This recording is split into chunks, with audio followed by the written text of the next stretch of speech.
我在台湾没吃过什么海鲜，是吧？早年家里的经济压力也挺大的，其实吃海鲜是奢侈的，在那。我在台北长大，但是我是广东人。Let's talk about how this famous singer, Yang丞琳, Rainie Yang, offended many Taiwanese netizens in 30 seconds. Now, before we jump into the 3 points that are being criticized, I want you to keep in mind that most Chinese TV shows are either scripted or have been edited. So you can see here that there are 8 shots taken within 15 seconds from different angles. 怎么样？ 1, 好喝，陈妮，你台湾人怎么没吃过？没有的， 3, 台湾没有豆腐鱼的。吃过， 4, 没吃过。其 5, 实我在台湾 6没吃过什么海鲜， 7, 早年家里的 8. Now she has become a meme, and a lot of people are mocking about her statement, including some famous channels, such as 眼球中央电视台。冻饭等等都是奢侈的料理，想要省钱的小资族和学生族群们可得特别小心，不要误闯这些餐厅。And 摄图日记 Fun TV， 不知道为什么你讲这一段你的意义在哪里？而且有网友翻出来，你以前戴牙套，你那个年代可以戴牙套的人都是什么人？吃不起海鲜。These are YouTubers that make videos about the relationship between PRC and the ROC, and I really do recommend them. I mean, they're quite fun. But today let's talk about Yang丞琳's statement. Is it wrong for her to have made these statements? 怎么样？好喝，陈妮，你台湾人怎么没吃过？没有的，台湾没有豆腐鱼的。吃过，没吃过。其实我在台湾没吃过什么海鲜。So this is the first question. Have you ever eaten Harpodon microcure in Taiwan before? Now the man jumped in before she could answer, saying that there's no 豆腐鱼 in Taiwan, which is not true. 豆腐鱼 is called 那个鱼 in Taiwan, which translates to that fish. Yeah, literally that fish. Now this is what a Harpodon microcure looks like. I know it looks creepy.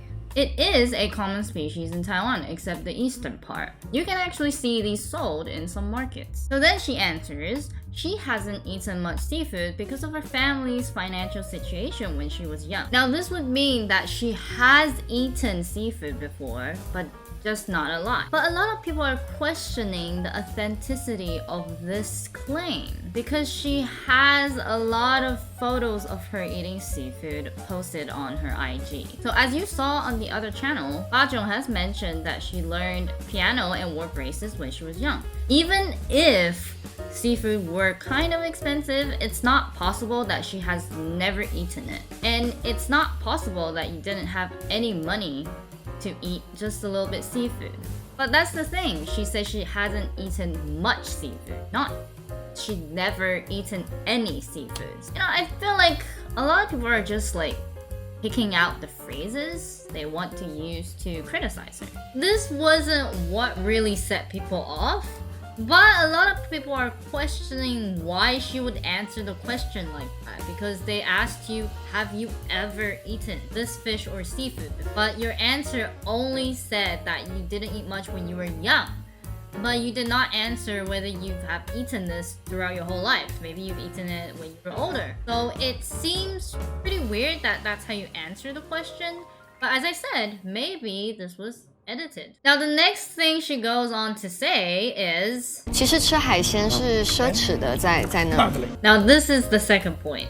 Eating seafood in Taiwan is a luxury. Now, whether or not this is a fact or opinion, the word luxury really is hard to define. So, of course, there's a lot of words that you can misinterpret in just this sentence. The word seafood. There are many different types of seafood. There are cheap ones and there are expensive ones. And using the word luxury, does it mean that it's something you eat only a few times a year?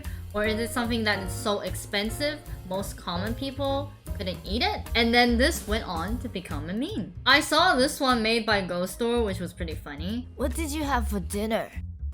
Some seafood noodle. Oh my gosh, when did you get financial independence?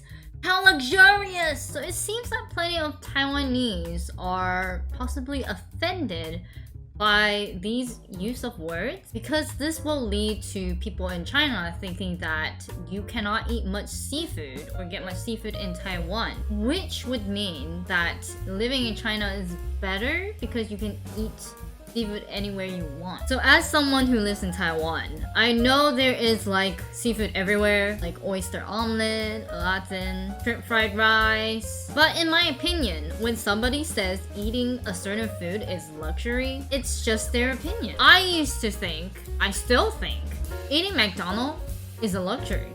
I mean, it's more expensive than any other lunch boxes you can buy on the street. And it's very good. Not trying to advertise or anything. So the sentence, eating seafood in Taiwan is a luxury, just really doesn't seem like something that we should go off about. I don't know.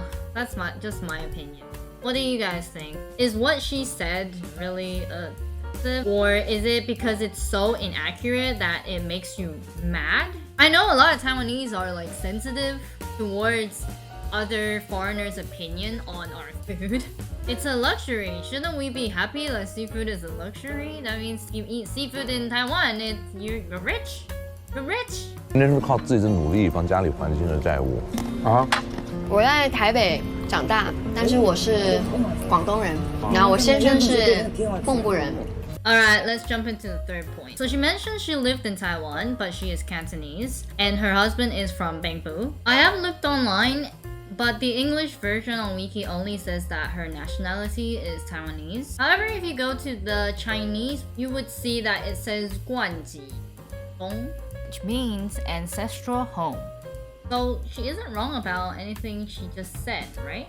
She was born and did live in Taipei, but her ancestors are from Guangdong. If you were born in America or UK, but your parents are from Africa, say, you would say you're African American, right?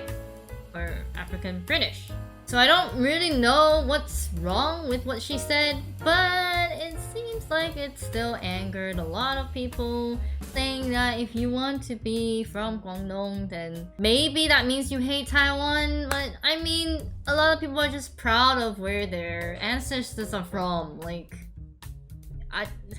a lot of people are getting really sensitive. But of course, if we analyze the whole dialogue again, people are just asking you whether or not you've eaten seafood before. It's really weird that you suddenly mention your nationality and where your husband's from. But, I mean, it's just a casual conversation they're having there while eating seafood. You can talk about what she wants and mentions about what she wants, right? Well, since this is a TV show in China, most people are thinking this is still part of a script. And of course, she said this for propaganda purposes. That's just what a lot of people think. We don't know. You know, this is just the thing, right? In the recent years, I think what we're doing right now is similar to the cancel culture in America. That's when you hold celebrities' freedom of speech against them. They're not allowed to say things that you think is offensive, or something you think is not proper. So many people have left comments on her IG, especially the posts that she had posted with pictures of seafood, that she had to close her IG. What do we call when somebody keeps harassing you online and making fun of you and trying to embarrass you online? Isn't that called cyberbullying? Am I taking this too far? I don't know. But if someone were to mock you for something you said on a video over and over and over and over and over again, and you felt really uncomfortable, you think that's bullying? Tell me down in the comments what you think. Do you think the conversation that she had was ridiculous? It was scripted? Are you unsatisfied by her answer? Or are you offended by her answer? Do you think this is cyberbullying? Tell me what you think.